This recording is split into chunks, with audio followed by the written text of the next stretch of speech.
ഷായന്റെ വീട്ടിലേക്ക് പോകാനായിട്ട് നമ്മളുടെ ബിലോങ്ങിങ്സ് എല്ലാം പാക്ക് ചെയ്യാണ് കേട്ടോ. ഒരുപാടൊന്നുമില്ല, നമ്മൾ ഇങ്ങോട്ട് കൊണ്ടുവന്ന് എപ്പോഴും അങ്ങോട്ടും ഇങ്ങോട്ടും ഇങ്ങനെ കൊണ്ടുപോയിക്കൊണ്ടിരിക്കുന്ന കുറച്ച് ഐറ്റംസ് ഉണ്ട്. അപ്പം അത് മാത്രം ജസ്റ്റ് ഒന്ന് പാക്ക് ചെയ്യാണ്, പിന്നെ ഡ്രസ് അപ്പ് ചെയ്യാണ്, പിന്നെ നേരെ പോവാണ് കേട്ടോ. നമ്മൾ രണ്ടുപേരും ഇനി ചെന്നിട്ട് വേണം നാളത്തേക്കുള്ള ഫുഡിന്റെ പ്രിപ്പറേഷൻസ് കാര്യങ്ങളൊക്കെ ചെയ്യാനായിട്ട്.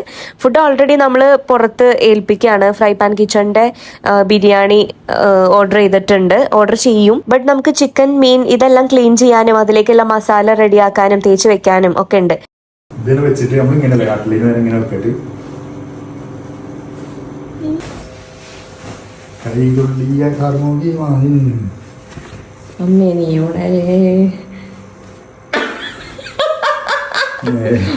ഞാൻ പാടാ ചെയ്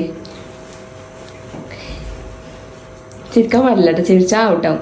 കരിങ്കാളിയല്ലേ കൊടു